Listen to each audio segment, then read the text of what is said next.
Hey everybody, this is the Sliders Review, and I'm here today to talk to you about Obi-Wan Kenobi Season 1, Episode 2, Part 2. So, Obi-Wan is now on his quest to find that of little Princess Leia. I still don't understand why people don't like this show. Like, some people say this is terrible, it's boring, it's the worst thing ever. Some people say it's not what they expected. I think it's pretty good. It's a whole lot better than the Boba Fett show, but not as great as, say, The Mandalorian. The Mandalorian is just good. I don't know what it is about The Mandalorian, but it's just awesome. And so he's on his quest and he arrives on this planet where a lot of people like to get drunk and high. It's one of those sleazy type planets. I will say about this, watching this show in this episode, it doesn't have that look or feel that George Lucas has in his older movies and stuff. Like, even though I've seen all of George's movies at least once, except for the third one. I saw that multiple times. And there's a certain feel with those movies, a certain look, a certain atmosphere. And I'm not feeling that with this show. Like, when you look at the city, it's very high. Well, the thing about the Star Wars, it's always been high tech, but like, it just feels different. It feels dark. It feels flashy. And the clothes people are wearing look so modern and everything. I was looking at some of the townspeople in the city, and I'm just kind of like, I could spot people like that, like on the street or at the mall. It's like, what kind of clothes are they wearing? It's the same thing with the new Star Trek series. Everybody's dressing so modern and everything, so it's kind of weird. But there's a certain feel that this show is not having that harpers back to the older one. Now, in The Mandalorian, they film on the sound stage, which is impressive because they always do a lot of stuff outside. I have no idea about this series. I don't know if they're outside. I don't know if it's a sound stage or what. But anyway, so he's trying to track down like Leia, and he gets stopped by like some little girl. She wants to sell him some drugs and stuff. He doesn't want it, but he's looking for information. So she gives him a freebie and everything. And there we see like a lot of like people, like scroungy looking people. One of the people that he interacts with is a former clone trooper played by the dude who plays like Boba Fett. Remember, he was a template for like the actor was like the template for like being a clone. And it's a nice little callback to the I think it was Attack of the Clones and then the whole Clone War thing. I never saw none of the animation Star Wars stuff, but I know it ties into the greater story of that of Star Wars. I've never seen it. But it was all about the Clone Saga and stuff like that. And so it was really interesting to see one and see one like homeless and stuff. And so like as he's there, and he finds Leia pretty fast, but he has to. There's only 6 episodes. But you know what's weird about this show? It feels like it goes on for like an hour, but episodes are really no more than 30 or 40 minutes and stuff. Because it's about 10 minutes of end credit scenes. And that's how all them Disney Plus shows are, like 10 minutes worth of like end credits. But anyway, so as he's wandering around, this one boy is all like, I can help you because a Jedi can help you. And he's all like, the Jedi are like gone. He's all like, no, there's one on this planet. So he takes them to there. And so it's this guy, and he's a con artist.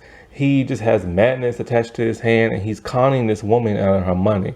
I'm surprised Obi-Wan didn't stop him when the dude took the lady's money, but So then when the lady leaves, then Obi-Wan talks to that dude and, and exposes him for like what he is and stuff.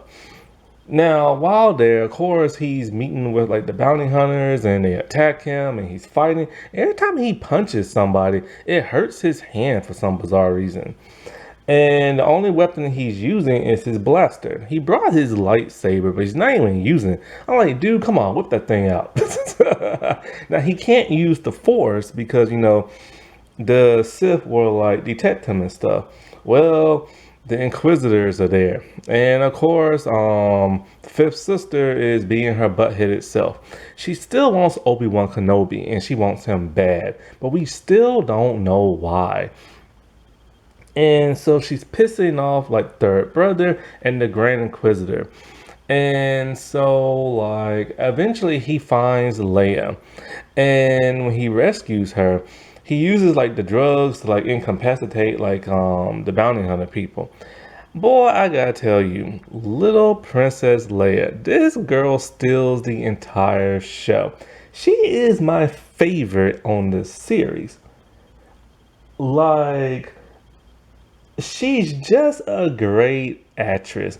She's like adorable, she's sassy, she's headstrong. Like, dude, like I just wish they would make a series about her. So, anyways, he tells her that his name is Ben and everything. And so she's like,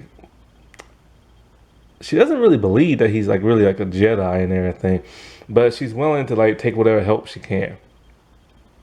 Until Fifth Sister decides to put a bounty out on him, which goes against the other Inquisitors, and they get pissed. And so at this point, Leia can see that. And she's all like, so you're the reason why I got kidnapped and everything. And so it's like, she's like, because they were trying to get to you. And so she takes off running. And she's a very smart girl, but she does a very stupid thing. And when she takes off running, boy, I mean, she takes off running. She runs all through the city streets. She climbs up the building. She's jumping rooftops and everything until she gets to the point where she's starting to get fired on. Her and Obi-Wan are getting like shot at and stuff with lasers. So she can't really make the jump, but she decides to do it anyway. And she falls. And as soon as she's finna go splat, he has to use the Force to save her. Then she knows that he really is a Jedi and stuff. And so they like change their clothes, and then he buys her new clothes to like blend in, and she's just buying like jewelry and everything and stuff like that. And she reminds me so much of the adult Princess Leia. Like Carrie Fisher would be proud, I think, if she was still alive. And so as they're about to be caught, because you know people are like getting the IDs checked and stuff, the fake Jedi dude, he helps them. Not sure why, but he does. And he gets them off the planet on like a transport ship and stuff. And so they flee, but then this pisses off, of course, the Grand Inquisitor to the point where Reva, the Fifth Sister, kills him for some bizarre reason. And yeah, so I don't understand, like, because, you know, but we find out later on why. Because she, for some reason, she just wants Obi-Wan Kenobi. Well, I'm not going to get into why exactly yet until, like, we get into, like, the fourth episode. No, the third episode. I love the third episode so much. My God, it was awesome. So, like, once again, it's, like, slowly paced and everything. But it does speed up because, you know, he does find Leia, like, really fast and stuff. But other than there being a looming threat to like the characters, we all know what's going to happen to them in the future. Obi-Wan's going to be okay. Layla's going to be okay. So whatever tensions and stakes they have and thrilling that stakes that they have in the show, it's really pointless. That's why I don't like prequels, what do you call them type things, like in between type stuff, because you know the people are going to be okay. So no matter what happens to him, it doesn't matter.